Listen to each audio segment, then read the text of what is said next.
Donc moi je m'appelle Virginie Tribaudet, je travaille à la préfecture d'Ille-et-Vilaine comme animatrice régionale de sécurité routière. La sécurité routière traite de toute la problématique des accidents de la route, parmi lesquels ceux liés au travail. Bonjour, je suis David Constant, je suis entrepreneur et également adhérent au Club Sécurité Routière Entreprise du Finistère avec un rôle qui a été pendant 3 ans d'être le président et une implication également au niveau du plan régional santé au travail au sein du groupe 8, donc du PRST4, avec donc le travail sur la sécurité routière depuis maintenant 1 an et demi.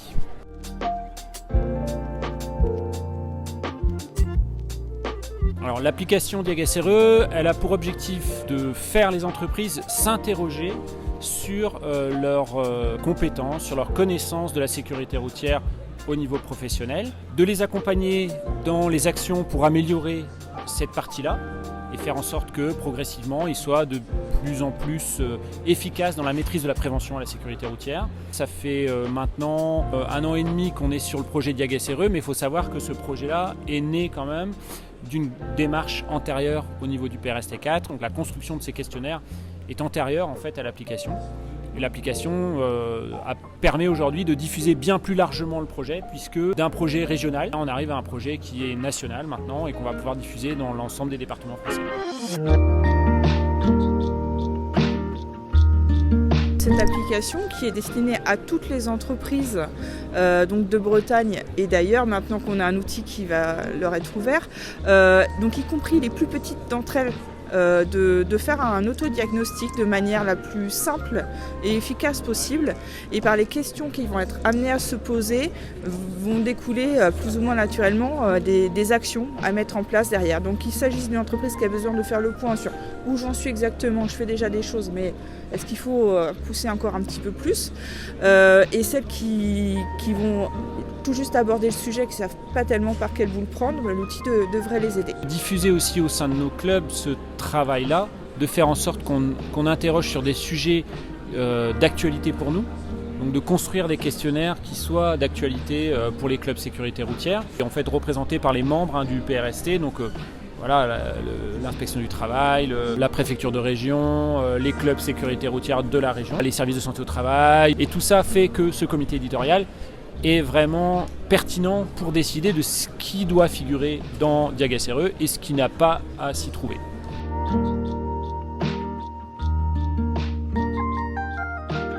Le sur-mesure était vraiment indispensable. Sans l'implication des membres aussi, pour justement on va dire tricoter le concept qu'on allait mettre en place, qui était quand même le préalable à la fabrication de l'application. Il fallait vraiment que les membres soient impliqués, soient source de réflexion et du recul aussi sur ce qu'on allait faire, ce qu'on allait produire avec cette application, parce que voilà, les tenants aboutissants, c'est jamais évident quand on fait du logiciel. Donc le fait que le groupe soit très investi là-dedans, ça a quand même permis d'y arriver et puis d'avoir quelque chose qui soit vraiment pertinent en termes de présentation pour avoir un outil derrière qui réponde à notre besoin et à notre attente.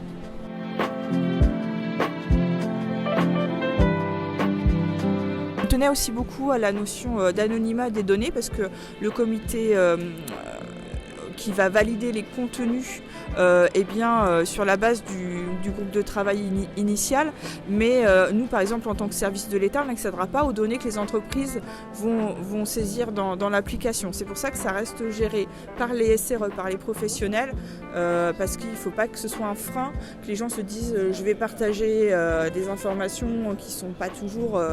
le résultat ne sera pas toujours qu'on est parfait et qu'on n'a plus rien à faire. Souvent, le diagnostic va être qu'il y a encore des choses à faire. Ce n'est pas quelque chose qui sera mis à la disposition des services de l'État. Ça reste bien dans quelque chose d'anonyme et de neutre.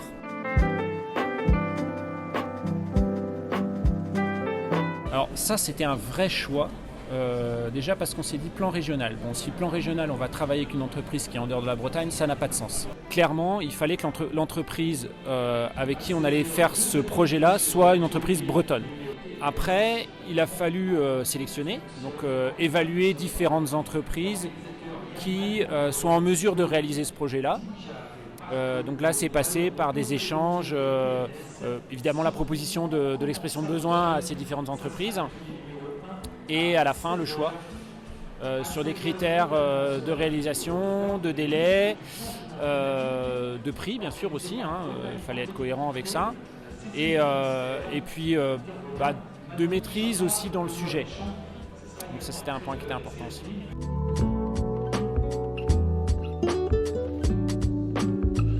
Parce que c'était cool.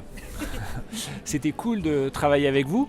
Dans la réponse au projet qu'on vous a présenté, c'était celle qui était la meilleure à tout point de vue. Tout était envisagé, c'était carré, il n'y avait pas d'angle mort, et c'est ce qui nous a mis en confiance. Et voilà, et le choix du local, c'est parce que ça a du sens, et puis parce que justement, comme on avait besoin d'un outil sur mesure, en étroite relation, notamment avec le SRE 29, la possibilité de se rencontrer, c'était évident que c'était un critère.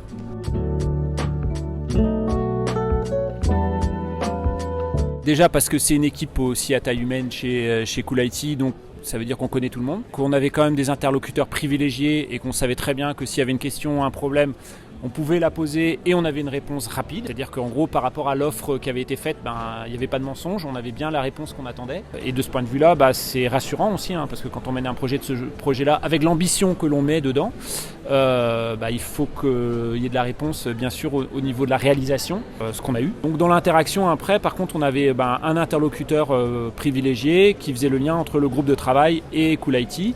Ce qui permettait aussi de ne pas diluer trop de l'information, ce qui aurait pu être dangereux pour le projet.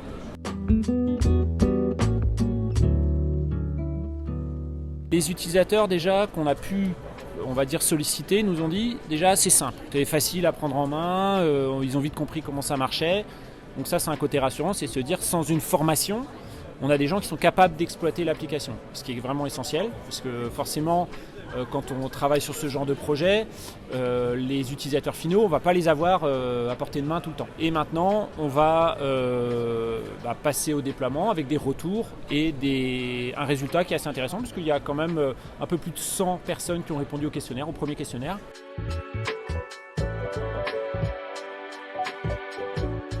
À la suite, c'est ce soir le grand lancement avec la déléguée interministérielle à la sécurité routière. Donc ça, c'est une chance.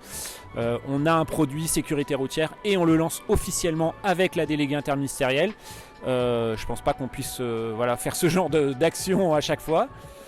Et puis c'est le déploiement. C'est le déploiement parce qu'aujourd'hui, on va dire que sur la Bretagne, ça a déjà été bien initié, mais l'ambition, c'est national. Et on aura quelques représentants des autres départements ce soir et on espère bien qu'ils vont s'inscrire et qu'on va pouvoir ouvrir les accès sur plein de départements et faire en sorte que l'application se déploie au-delà de la région Bretagne.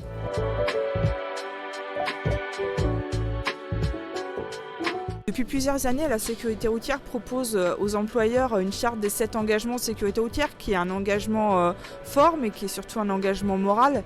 Et on peut espérer qu'avec cette application, il y ait vraiment un outil concret qui mette les gens en action et que ça aille de pair avec cette charte des 7 engagements.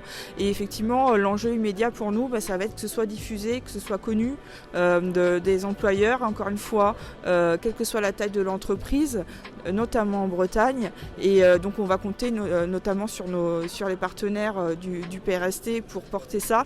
Et puis la lumière qu'on va pouvoir mettre dans le cadre de ce bel événement à Brest. Au nom du groupe de travail 8 du PRST 4, merci en particulier à David qui a porté le plus gros de ce travail et à Françoise de la DRETS, Françoise Swatter, qui préfère rester dans l'ombre, mais sans qui on n'aurait pas tous les financements et qui a monté vraiment tous les dossiers administratifs pour obtenir ce financement national, qui veut dire qu'il y a aussi d'emblée une reconnaissance du projet qu'on a porté. Puis bravo à vous.